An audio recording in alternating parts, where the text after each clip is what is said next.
ભજન, ભોજન અને ભક્તિનો ત્રિવેણી સંગમ એટલે મહાશિવરાત્રીનો મેળો। આ વર્ષે મહાશિવરાત્રીના મેળાની ભવ્યથી ભવ્ય રીતે ઉજવાય, જેને લઈ રાજ્ય સરકાર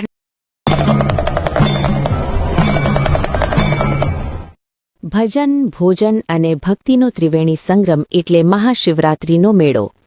આ વર્ષે મહાશિવરાત્રીના મેળાની ભવ્યથી ભવ્ય રીતે ઉજવાય, જેને લઈ રાજ્ય સરકારના માર્ગદર્શન હેઠળ જૂનાગઢ જિલ્લા વહીવટી તંત્ર તડામાર તૈયારી કરી રહ્યું છે। ત્યારે મેળામાં મહત્વનો ભાગ એટલે અન્નક્ષેત્ર અને ઉતારા મંડળ। ભવનાથ વિસ્તારમાં કુલ 235 જેટલા ઉતારા અને અન્નક્ષેત્ર મેળા દરમિયાન કાર્યરત રહે છે। શ્રદ્ધાળુઓ માટે 24 કલાક ભોજન પ્રસાદની નિસ્વાર્થ સેવા પીરસવામાં આવે છે।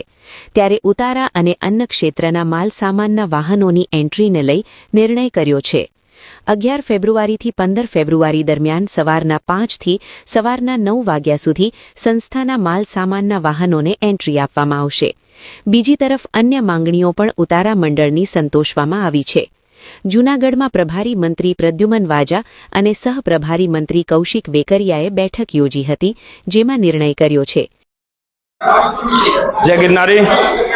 હું ગોવિંદભાઈ વેગડ ભવનાથ ઉતારા મંડળના મંત્રી તરીકે સેવા આપું છું। આજે છેલ્લી મીટિંગ જે કલેક્ટરશ્રીના અને મંત્રીશ્રી પ્રભારીઓના અધ્યક્ષ સ્થાને યોજાય, તેમાં ઘણા બધા સૂચનો આવ્યા। એમાં ખાસ કરીને એક મહત્વનું સૂચન એ હતું કે અગાઉનો સમય રાત્રે 1 થી 5 વાગ્યા સુધીનો હતો, જેને આજે સર્વસંમતિથી 4 થી 9 વાગ્યા સુધીનો રાખ્યો।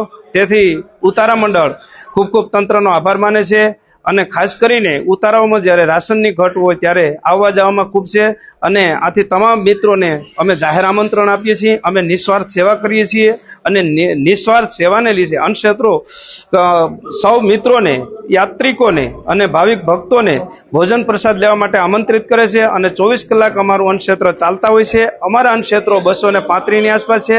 તંત્રએ અમારી સાથે સંકલન કરી, કોર્ડિનેશન કરી અને ખૂબ સહકાર આપ્યો છે। અમે એમને સહકાર આપ્યો છે।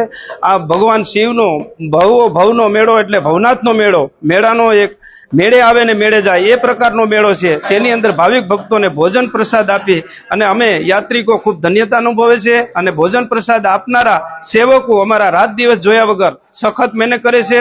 આ તકે માનનીય મુખ્યમંત્રી શ્રી ભૂપેન્દ્રભાઈ પટેલ અને ડેપ્યુટી સીએમ શ્રી હર્ષભાઈ સંઘવીનો અમે ખૂબ આભાર માનીએ છીએ। અમારી એક મિટિંગ તેમની સાથે થઈ હતી, અમારી રજૂઆતો સાંભળી છે, અમારા પ્રશ્નોનું સોલ્યુશન લાવ્યા છે।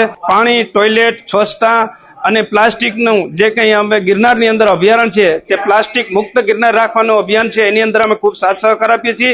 સફાઈનું જ્યારે ફોરેસ્ટમાં ઉતારાઓ આવે છે એમને સૂચના આપવામાં આવી છે અને જ્યારે ભવનાથની અંદર આ મેળો યોજાતો હોય ત્યારે પ્લાસ્ટિક પ્રતિબંધ હોય, પણ એનું સંપૂર્ણ નિસ્વાર્થ અને સ્વયંભૂ ઉતારાવાળાઓ પ્લાસ્ટિક ક્યાંય નહીં ફેંકે એવી અમે ખાતરી આપીએ છીએ। આ તકે સૌ તંત્રનો, પોલીસ તંત્રનો અને નગરપાલિકા અને મુખ્યમંત્રી શ્રી, ડેપ્યુટી સીએમનો ફરીથી આભાર માની છે। જય ગિરનારી।